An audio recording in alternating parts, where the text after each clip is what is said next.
In the near future, there's a biotech company in Germany called Eon, which offers a medical procedure that can take away time from one's life and transfer it to another person's body as long as they're a compatible match.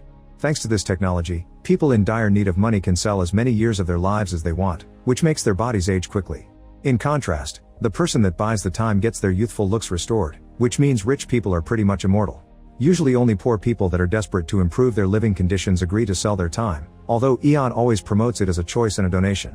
In this future there's a high number of migrants and asylum seekers, and this is the only way they have to earn a living. The company makes sure to honor scholars, artists, and celebrities with time, and Nobel winners have recently been added to the list. Eon's best donation manager is Max, who goes around convincing people to sell their age. Today he's talking to the son of a migrant family, telling the teenager that he would greatly benefit from selling 15 years of his life. To convince him, Max explains how he sold 5 years of his life in order to afford a college education. He also points out that the chances of his family finally getting the legal paperwork to live in peace is almost zero, but this money could help them open a business. All this manipulation gets Max the deal. When he returns to the company building, Max puts on a raincoat to deal with the protesters outside, who throw things at any worker that passes by. Many people are against Eon's technology because it's increasing social and economic disparity in society. Once inside, Max attends a special ceremony during which he receives an award for being the best agent of the year. Then the company's founder Sophie Tyson offers a big speech about the importance of their work. Meanwhile, in one of Eon's clinics, patients are having a calm day when suddenly, a man dressed as an employee pulls out a gun and shoots a bunch of people in the room before graffitiing the wall with an A symbol and then running off. He's from the Atom Group, which is meant to be an anti-Eon organization.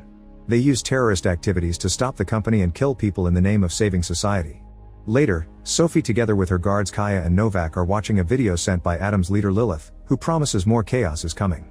Max returns home and prepares a special dinner to celebrate his award with his wife Elena. They haven't finished paying for the apartment yet, but their dream is to have kids, so before eating they end up getting frisky for a while. The next day, the couple goes to visit Elena's parents. Her dad jokes about maybe buying some extra years for himself, but he's very clearly being passive-aggressive and showing disdain for Max's job, which he considers unethical. Elena interrupts before an argument escalates, but during the ride home, Max wishes she would defend him instead of being annoyingly neutral. When the couple makes it back to their building, they're shocked to discover that their apartment is on fire. Not only they lost all their belongings, they lost all their money too because it was at home. When they go to see the insurance company, they discover they won't cover this incident because reports indicate a candle started the fire, which is seen as negligence. Elena swears she always puts out all candles before leaving the place, but that's the official report and they can do nothing about it. To make matters worse, Max learns that to get the loan from the bank Elena offered 40 years of her life as collateral, which she never told him. Max tries to offer his own years instead, but he's turned down because there aren't compatible recipients for him. This confuses Max because he donated in the past, but apparently the recipient recently died. When they leave the insurance company, the cops arrest Elena to prevent her from fleeing the country.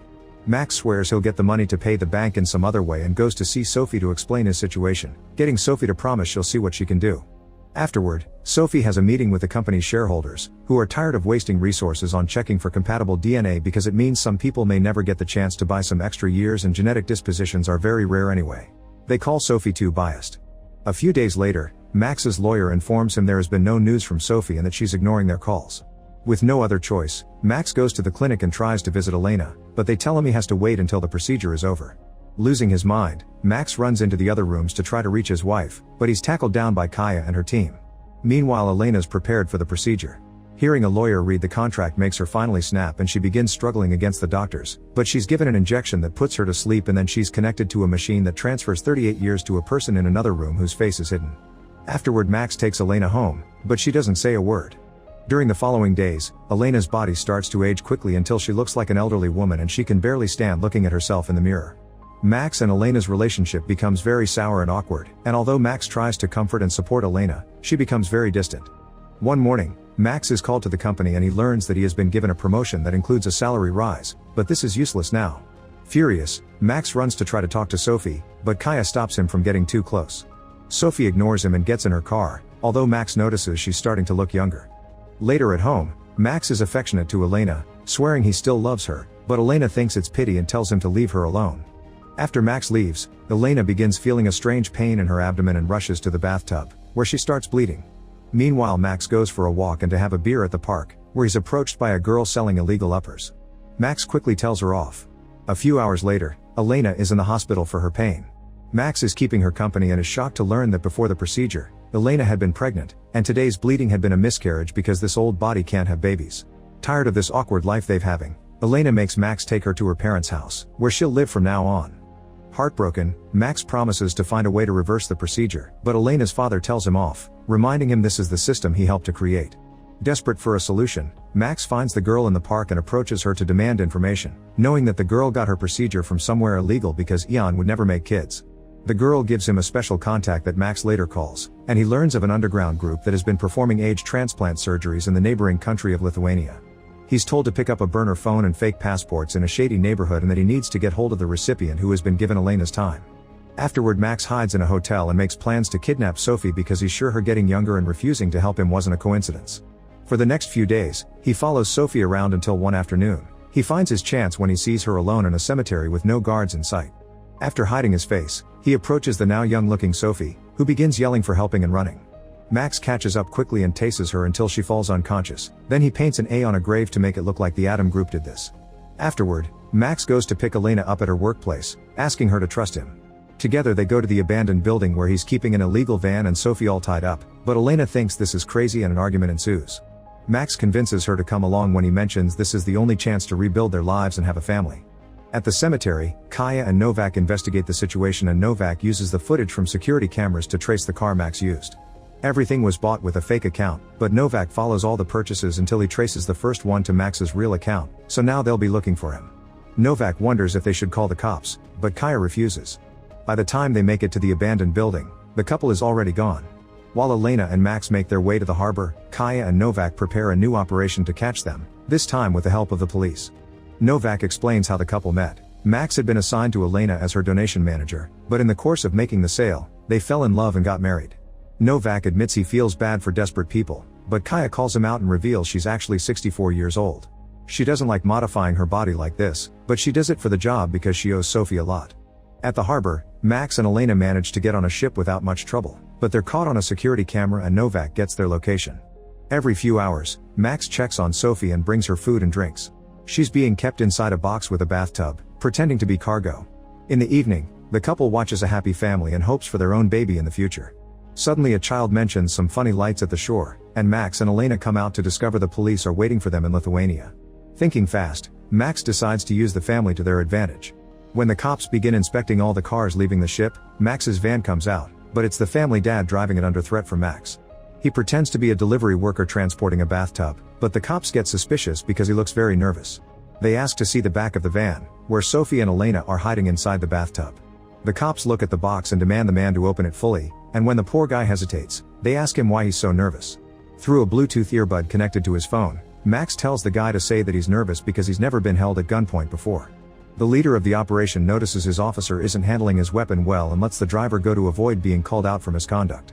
Then the wife arrives in her car with her baby, while Max is hidden in the back with the kid held at gunpoint. The cops see nothing wrong with her and let her pass. Both vehicles stop by the road later and the family reunites, but before letting them go, Max destroys their phones and shoots one of their car's tires. Seeing the baby cry, Elena feels guilty. Then the couple leaves in the van with Sophie still tied in the bathtub. A few hours later, they stop in the middle of the road so Sophie can empty her pee bucket, but now that she can talk she explains she isn't Sophie, she's her daughter Marie. They just happen to look a lot alike now that her mother went through the procedure. Max doesn't believe her and searches the information on the internet, which says Sophie only had one daughter that died ages ago and whose grave she was visiting in the cemetery. Marie explains that precisely to avoid press attention she was kept out of the spotlight, but Max doesn't believe her and takes her back to the tub. However, Elena is starting to have doubts. Eventually they find an abandoned hotel and decide to spend the night there. Marie is allowed to be out and she insists she isn't Sophie, explaining she actually hates her mother's work because it's unethical and that she's on the couple's side. Elena begins arguing with Max, who still doesn't believe her, and he points out that even if the story is true, Marie should still be a match for Elena because it's the same DNA as her mother. Elena is horrified by Max wanting to use a child and leaves the room. Marie asks for a shower, so Max takes her to the bathroom. While Marie explains that Sophie had invented the age transplant method while trying to cure her sister, Max turns around so she can change, and Marie takes this chance to hit him and run away. Marie immediately runs to the woods, where it's dark and there's no signal for the phone she stole. She notices a light nearby meaning she's being chased so she hurries up, but when she's about to cross what she thinks it's a big puddle, it turns out to be a deep hole and she begins sinking. Marie tries to grab onto a fallen tree and has no choice but to yell for help. Luckily the light turns out to be Elena, who quickly helps her get out. The women return to the hotel and Marie can finally have her shower. When she takes off her clothes, Elena notices that she doesn't have the scars from the procedure, meaning she truly is Marie. Elena tells Max of this, but he explains the skin probably regenerated during the procedure and reminds Elena that he's doing this so they can have a baby. He tells Elena she deserves better and kisses her, which then escalates into getting frisky while a tied-up Marie can hear them from the tub. Meanwhile, Novak tells Kaya that he's found the location of the couple and they get ready to go after them. A few hours later, Elena and Max are suddenly woken up by a few men pointing guns at them. It's the Adam group, who take away Max's gun before Lilith reveals herself. She confirms the girl is Marie and not Sophie and then takes the trio to an abandoned building where she reveals the whole truth. Sophie had been looking for an age donor for her personal use, and that person happened to be Elena. The company had sent Max because he was their best donation manager, but instead of making Elena donate, the two fell in love with each other and eventually got married. When Sophie needed the donation, she burned down their apartment on purpose and had Max's match killed to prevent him from donating some of his years. When Max accuses Lilith of being a murderer, Lilith gives Elena a gun with only one bullet, telling her to kill Marie or end things for herself. Elena doesn't dare to do either and drops the gun, causing Lilith to point out everyone is a pacifist when they're forced to take lives themselves, but they have no problem allowing doctors to do the same on their behalf. At that moment, Max's burner phone receives the location of the illegal clinic, which will be valid for 6 hours. If they don't want to miss the appointment, the couple will have to help Lilith kill Sophie. When Kaya surrounds the building with her team, Max comes out, pretending Adam isn't with them. He tells the team that only Sophie is allowed inside, and that if anyone else tries to enter the building, Elena will shoot Marie. A young-looking Sophie shows up and accepts the terms, but before she can enter, Kaya wonders how Max knew Sophie was with them. She realizes this is a trap, and suddenly, Novak takes out his gun and shoots Sophie, knocking her out. Kaya immediately kills Novak, and from inside the building, the Adam group opens fire against Sophie's team. Max rushes back into the hotel, only to fall when something explodes near him. After dodging a few guards, he's grabbed by a rebel, but after exchanging a few hits he manages to knock him out. Then Max grabs Elena and Marie and drags them to the garage to escape. While Max tries to start the car, Marie reveals she took a gun and tries to shoot Elena, but it has no bullets. Elena is disappointed that Marie would kill her after she refused to shoot her, so she grabs Marie and hits her head against the car until she falls unconscious. Then the trio escapes in the car while Kaya checks Novak's phone and discovers he's been in contact with the rebels because he's been part of the Adam group all along. A few hours later, Max confesses he doesn't want to do anything to Marie because he doesn't want to become like Lilith. However, Elena has had enough and kicks Max out of the car by threatening to end things for herself. After Max leaves, Elena drives all the way to the illegal clinic, where Marie is dragged against her will and the procedure gets done. Meanwhile, Max wanders around, and when he sees a bus full of immigrants, he follows it to join a refugee camp. The next morning, Marie is found walking down the road by a trucker, who takes her back to the city. Moments later she's reunited with Sophie, who is alive and well because she had been wearing a bulletproof vest. Then Kaya announces she quits because she's tired of killing people just for business. During the following days, Marie starts to age rapidly, yet a selfish Sophie refuses to donate some of her years to her own daughter, promising to find a donor soon. A few months later, Max finds Elena at the beach. She looks young and pregnant, and she has a new husband to take care of her. When she sees Max, she doesn't even try to talk to him, and Max goes back to his new life, being a rebel with the Adam group, determined to bring Sophie down. Make sure to subscribe and turn on notifications so you can watch more videos like this. Thanks for watching.